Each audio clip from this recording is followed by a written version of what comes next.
the process of lockdown, we had a series of reasonably intensive facilitated discussions with a number of different thought leaders, business leaders, essentially in that same sort of attic room that we were all trapped in through lockdown, and found that there was a very busy discursive space, and that people were taking this as a point of inflection, right?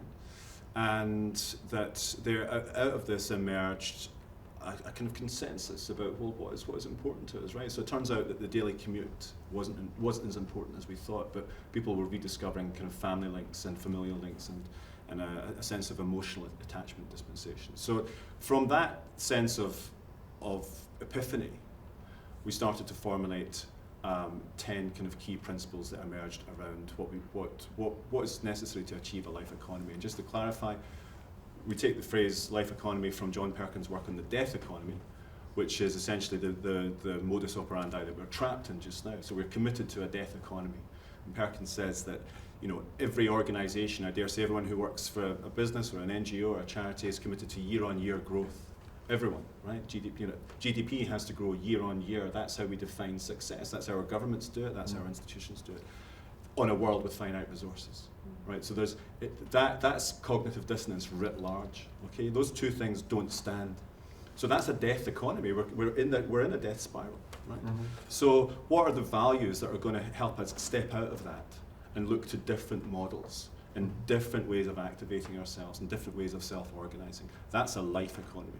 Now you can call it a circular economy. You know, what's interesting about being in this space just now is that lots of people are kind of emerging into the same kind of thought space as well. So it's one of a number of terms that are emerging. But for us, life economy is simple and communicable, and it suggests a system which is committed to enhancement and enrichment of ourselves. When you speak about a death economy, it reminds me of a friend of mine who's a historian, Baron Claiborne, and he always reminds me that a mortgage means to the death. But what I also think is important for us while we're here in Scotland to remember is that the current economic system was based upon a set of principles. And we may have decided which of those principles we wanted to focus on in designing and developing the current economy that we have. But Adam Smith, before he wrote Wealth of Nations, wrote The Theory of Moral Sentiments. And in that he said, "How selfish soever a man may be supposed, there are evidently some principles in his character that interest him in the fortunes of others, that render their happiness necessary to him, though he gains nothing from it except the pleasure of seeing it." Beautiful quote. He basically said that our economic system should be based on altruism, on love. And if you look around, we don't see an economic system based on those principles. We don't see an economic system that has the compassion it needs to have to deal with the distributional effects that have been created to leave so many people behind. And for me, I think what we really need to do, and what this generation is demanding of us, is to get back to the heart of our economy and figure out what is it that business is here to do. The corporation was set up for a very specific reason.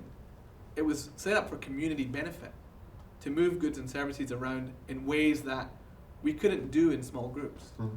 But somewhere along the road, we've lost our way, and I think people like Charmian and others are kind of shining a light. It's interesting. I went in a few different places. I actually was quite struck with your articulation of really what we have right now, which is a paradox, essentially, right? This is a paradox where, you know, we do have this sense of we have to have continual exponential levels of growth whilst knowing we're on a finite planet with finite resources. And when we talk about it a little bit at the business school, and I should claim I'm not an economist, I am an art historian, but we have some really extraordinary conversations with students who are economists, and let's be clear, actually I learn more from them than I teach. But when we begin talking at the beginning of this course on regenerative and circular economy, we often start with a picture of an Escher painting, right? Or a drawing, Escher drawing, not painting, but an Escher drawing.